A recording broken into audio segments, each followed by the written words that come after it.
Perezida Paul Kagame yashimye ibihugu byatabaye u Rwanda ndetse n'ibyafashije u Rwanda mu kwikura mu ngorane zatewe na jenoside harimo Uganda, Congo, Ethiopia ndetse n'ibindi. Yashimiye n'abayobozi batandukanye bagize uruhare mu gufasha u Rwanda rusohotse muri jenoside mu bibazo rwahuye nabyo.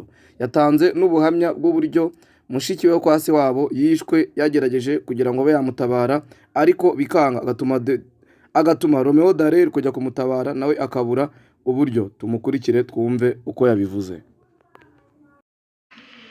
Uganda which carry the burden of Rwanda's internal yikoreye umutwaro w'ibibazo by'u Rwanda imyaka myinshi and was even blamed for that. ndetse bakanaregwa kubitera. The leadership and the people of Ethiopia ubuyobozi and Eritrea bwa Eritrea na Ethiopia helped us bwadufashije to build mu gutangira kwiyubaka icyo gihe. In fact, Prime Minister Abiy Ahmed, minisitiri w'intebe wa Ethiopia Abiy Ahmed, who is here, yari hano even served as a young peacekeeper akiri umusore mu butumwa in bw'amahoro immediate aftermath. jenoside ikirangira. There is Kenya, hari Kenya, Burundi, the Democratic Republic of Congo na Repubulika ya Demokarasi ya Kongo hosted large members bacumbikiye impunzi z'abanyarwanda benshi of Rwandan refugees and gave them a home. babaha aho bitaga iwabo. Tanzania nayo and also played a unique role yarabikoze at many critical points bongeraho n'umwihariko mu bihe by'ingenzi facilitating, harimo no kwakira imishyikirano y'amahoro yarusha. and here ahangaha I must single out ndagira ngo mvuge President by'umwihariko nyakwigendera Perezida Julius Nyerere, the spirit nk'uwubatse uwo musingi. foundation. The Republic of Congo Repubulika ya has Kongo been a productive partner yatubaye hafi mu kongera kubaka igihugu n'ibindi.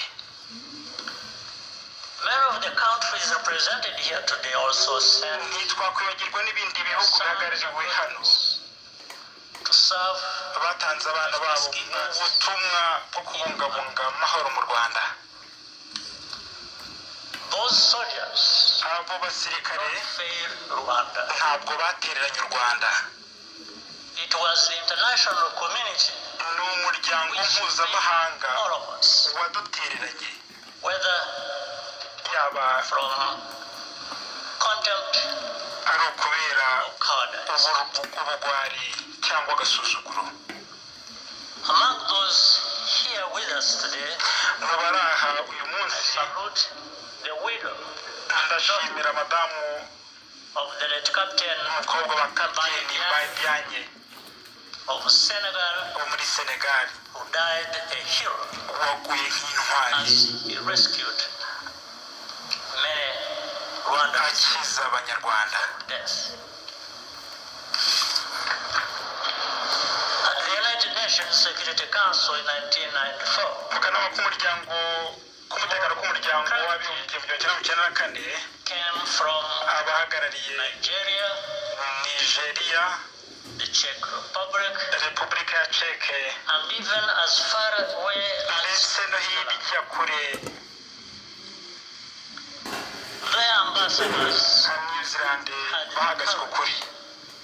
to call abari bahagarariye ibyo bihugu bagize ubutwari bwo kwita jenoside icyo ari cyo, and resist political pressure banga igitutu cya politiki from more powerful countries to hide cyo guhisha ukuri ibihugu bikomeye byabashyiragaho. Ambassador Ibrahim Gambari Ambasaderi Ibrahim Gambari wa Nigeria, and Czech Ambassador Karol Kovanda, Ambasaderi Karol Kovanda wa Repubulika ya Czech, and we applaud you.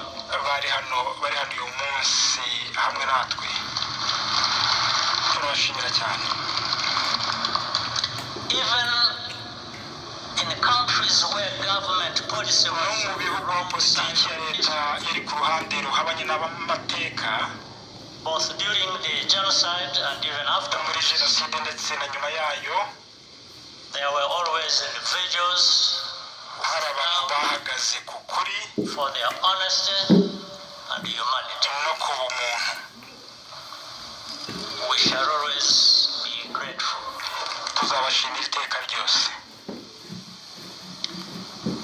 We also appreciate turashimira kandi ubufatanye we have received from bufatika partners twahawe in n'abafatanyabikorwa mu myaka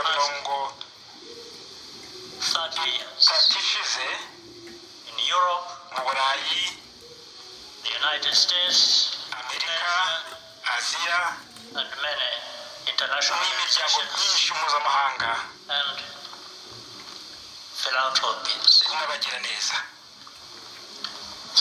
A notable example of solidarity came to us urugero rw'ubufatanye rugaragara rwavuye muri Afurika y'Epfo, one among many. rumwe muri nyinshi. Indeed, the entire ndetse wavuga ko arc of our continent's hopes icyizere and agonies n'akababaro in those few months of 19 by'umugabane wacu byagaragaraga muri ayo mezi make yo mu gihumbi kimwe na kane, ubwo Afurika y'Epfo yahagarikaga ivangura bwoko na Nelson Mandela gatorwa nka perezida. Mu Rwanda harimo gukorwa jenoside ya nyuma y'ikinyejana cya 20.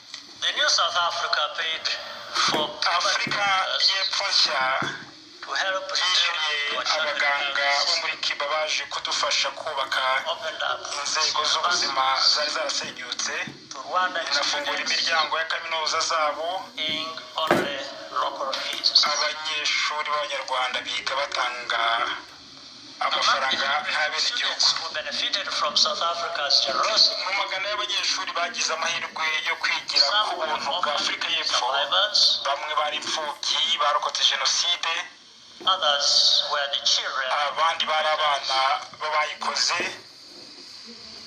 and many ndetse n'abatakiri n'abatari kimwe muri ibyo. to become leaders benshi muri bo n'abayobozi mu nzego zitandukanye mu gihugu cyacu. they live a completely new life. uyu munsi ubuzima bwabo bwarahindutse. What lessons have really been learned about ni ayahe masomo twize kuri kamere ya jenoside of life? n'agaciro k'ubuzima?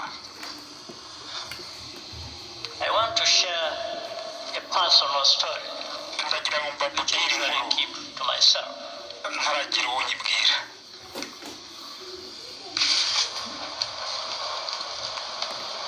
My cousin, in fact, a sister, Florence, mushiki wanjye wo kwa gato wacu Florence worked for the United Nations Development Program in Rwanda for more than 15 years. yamaze imyaka irenga 15 akorera UNDP After the mu Rwanda. genocide started, jenoside she imaze was trapped gutangira in her house near the yaheze mu nzu ye hafi y'ikigo cya gisirikare cya Kigali with her niece, hamwe n'umwisengereza we her neighbors, n'abandi bana around n'abaturanyi 1,000 people in total. bose bageraga kuri 12. The telephone in Florence's house telefone yo mu nzu ye still worked, and I called her ikikora. sometimes namuhamagaraga kenshi my satellite phone. kuri satellite telefone yanjye. Each time we spoke, uko twavuganaga she was more desperate, niko yarushagaho kwiheba, but our forces ariko ingabo zacu could not reach the area. ntabwo zashoboraga kugera muri ako gace. When the command of the UN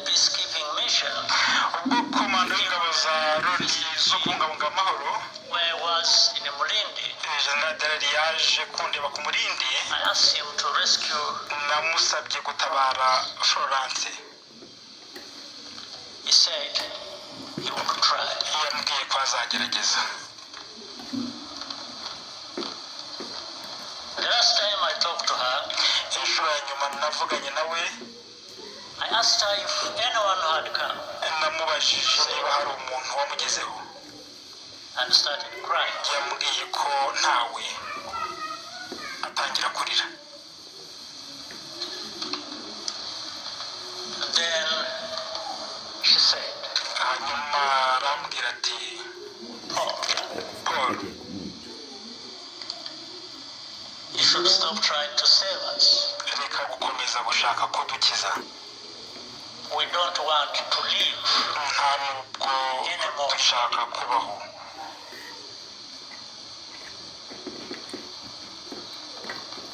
I quickly understood what she was saying, nahise numva ibyo ashaka kuvuga.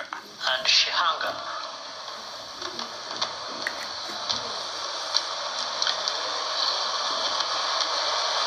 At that time, icyo gihe I had a very strong heart, nari mfite umutima ukomeye, but it weakened a bit ariko byanciye intege because I gake understood kuko numvise what she was trying to tell me. icyo yageragezaga kumbwira.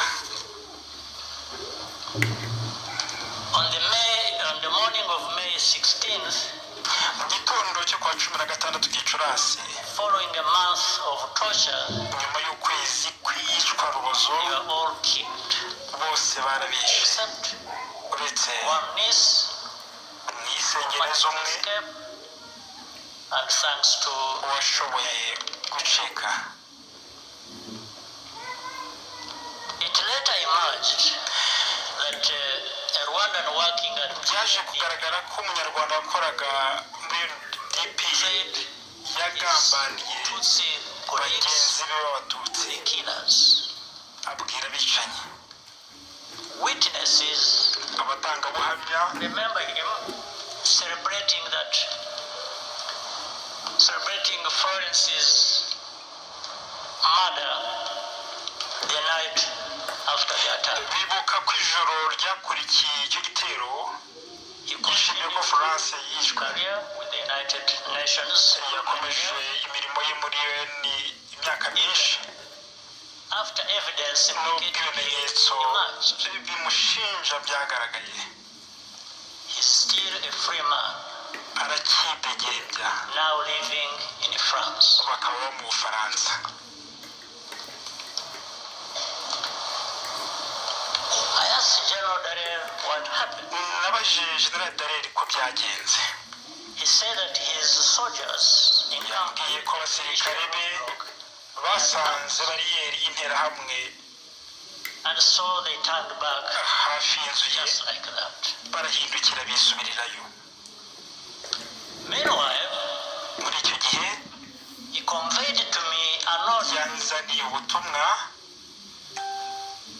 from the United States ambassador bw'ambasaderi w'Amerika to protect diplomats and foreign ategeka ko civilians tugomba kurinda abadiplomate n'abasivili b'abanyamahanga by road to Burundi bahungaga bajya i Burundi from attack by the militias. banyuze mu nzira y'umuhanda ngo baticwa n'interahamwe. Things happen same time. I don't need to be instructed to do something that ntabwo byari ngombwa kumbwiriza gukora ikigomba gukorwa